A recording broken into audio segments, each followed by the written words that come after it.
Okay, class, remember we were going to talk about glucose urea. Basically, what I was going to talk about is the problem with the glucose issue. So I want to address something called glucose urea. Glucose urea is glucose in the urine. Now, you should not have sugar in the urine. Let me say it again. What? You should not have sugar in the urine. If you do, it's called glucose urea. Okay. Now, the key to understand this is this. Remember we explained how glucose came in by secondary transport because of the sodium. All right, here's the situation. You only have a certain amount of these transporters for glucose. You only have a certain amount, and they all are in the proximal convoluted tubule. They all are where? In the proximal convoluted tubule. But you only have a certain amount of those. All right. So as we address that, this is what I want you to think about. We have something called transport max. Transport max means that based upon the number of transporters, how much glucose can you really reabsorb? Based upon the number of transporters, how much glucose can you really reabsorb? All right. Now, going back over here, the only place to reabsorb glucose is in the proximal convoluted tubule. If glucose is not reabsorbed there, it will appear in the urine. So if you exceed transport max in the proximal convoluted tubule, you would see glucose in the urine. Now, how could that occur? One reason is a very high blood sugar, like in diabetes. If the blood sugar is too high, it will spill over into the urine. If the blood sugar is too high, it'll spill over into the urine. The other thing is if your GFR was too high. Remember we said it's around 125 milliliters a minute, but in some cases maybe it is too fast. Maybe you have too much water on board. Then it doesn't have time to reabsorb the glucose. Then a third possibility is if you have a genetic problem where the transporters themselves are not good. The most common reason, and I'm sure you already know that, for glucose in the urine, though, is in diabetes with a very high blood sugar. So I wanted to point that out here. Because, see, what you want to do is, remember, you want it to get 100% back. Now, that's also true for amino acids, lactated vitamins. But what we generally look at more is that glucose issue. Okay, let's go a little further then. Let's see where we are. So we looked at this. We looked at now, I'm bringing urea back, and here's water coming back. See, water's coming back because the electrolytes, so it's being sucked through. Water's coming back because of that. Remember, we're trying to get about, what, 65% of that water back, and the sodium, okay, and so forth. Chloride goes between the cells. See, these are protein carriers we talked about. Let's see what we got. Sodium reabsorption. Okay, we already talked about that. High osmotic pressure of the blood provides the energy and means for reabsorbing most of the solutes. Okay, so what happens is this. So let's look at this. From there, it moves to the peritubular capillaries due to low hydrostatic pressure. See, in the peritubular capillaries, because the efferent arteriole was narrower, you don't have much hydrostatic pressure, is water pressure.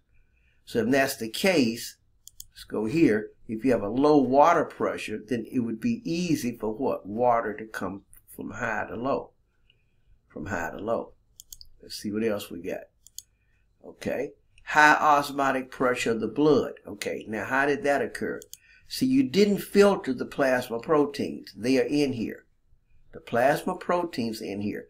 What does that do? Increase osmotic pressure because of the solute concentration. So what would that do? Also help, because remember, hyperosmotic acts as a vacuum for water. Hyperosmotic acts as a vacuum for water. I'm probably going to talk about osmotic pressure too a little later in this renal section. Okay. Let's go a little further. Okay, so that all of that facilitated water movement, low hydrostatic pressure, and this. We go to this next one. Now, water, active pumping of sodium drives reabsorption by osmosis. Okay, this is a word I want you to write down. Aquaporins. Aquaporins. Let me say that again. Aquaporins. Aquaporins are the transmembrane integral proteins that allow the water to go through. Say that again. Aquaporins, which would be here and here, allow the water to go through. Because this is going to be a big issue. Because the proximal convoluted tubule has aquaporins, but some of the cells in the tubules further down don't have these. Okay, so that's going to be a key issue. But aquaporins, let me find it again. Aquaporins are the water doors. A permanent residence of the proximal convoluted tubule. The distal convoluted tubule is not going to be like that. And we'll talk about that. So it doesn't have permanent residence. But these have, that means the water's obliged to go through. Cations and fat soluble by diffusion. As water leaves, think about it. As water leaves, the concentration of these solutes, fat soluble, so everything gets high. So then they're going to leave because water left and increase their concentration. Which means now high to low for them. Let's go back. Cations and fat soluble vitals by diffusion. As the water leaves, the concentration of cations, remember those are the positive ones, and fat soluble substrate increase, thus forcing diffusion of them. An example of solute following solvent. See, solvent was the water, and the solute followed because you let the water go through for these reasons we just mentioned, which was what? This here, strong drive force for water, but that left the solutes. So then they had to go because they got concentrated. Okay? So we got here. We just talked about Tmax. So we saw this. Now let's see where we are. So we talked about transport maximum. That was where we got into the glucose, urea, and so forth. And you can look at that slide on your own. Okay. Substances that are not reabsorbed. Now here are the substances that are not reabsorbed in the PCT. They lack carriers. If you don't have a carrier, you're not. Are not lipid soluble. Okay. Are too large to pass through. See, lipids can go through because lipids can go straight through cells. Remember, most of the membrane is lipid. So lipids can go through because most of the cell is lipid. If they're too large, they can't go through because it's too big. Creatinine is something I'm going to come with. We're going to talk about later. That's an important non-reabsorbed substance. And it's good it is because we use that for certain tests of the urine. It's good it is. So this is a substance not reabsorbed. But these substances are not brought back. Not brought back. Okay? And these are the reasons for that. So here again is a look at that. Here's a look at that. Lateral intracellular, capillary endothelium, transcellular. Transcellular means going straight through the cells. And then parcellular, like the chloride we said, goes between. Now the cells in the proximal convoluted tubule have what we call leaky tight junctions. What did I just say? They're tight junctions, but they're a little leaky, which allows things to go through. Okay, there's that picture again. All right, now we come to the loop of Henle. So let's summarize what we said about the proximal convoluted tubule. Most reabsorption occurs in the proximal convoluted tubule. Most reabsorption. In the proximal convoluted tubule, you have some committed things that you bring back. Committed things. You try to bring 100% of this back. I said try to, unless you exceed the Tmax. You are committed to bring 80% of this back. 60. Now you still got to bring more back, but that's later. So remember, this is the commitment of the proximal convoluted tubule, and you can see that it's the main area to do reabsorption. So we walked through it and we looked at it. Okay.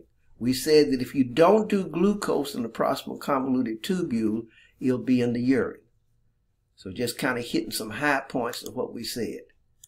We said that the majority of the driving force is using this primary sodium-potassium pump.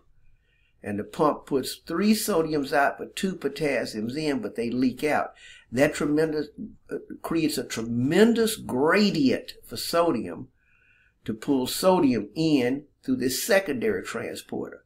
And since it's so much energy, what we call exergonic, it can pull these other substances in. Then we said the water went in because of the low hydrostatic pressure here in the peritubular capillaries, low water pressure, and because we kept the plasma proteins, which increases the osmotic pressure that pulls it in. When the water comes in, it leaves these substances to get very concentrated, so now they're going to go in because concentration of high to low along. So this is what we're looking at. So that's kind of a recap of the proximal convoluted tubule, kind of a recap. So where we go now,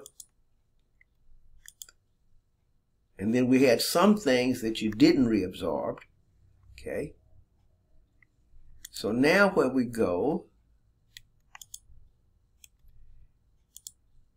is to the loop of Henle, in which we'll start another another video on that, starting at the loop of Henle. This area here, the loop of Henle, okay?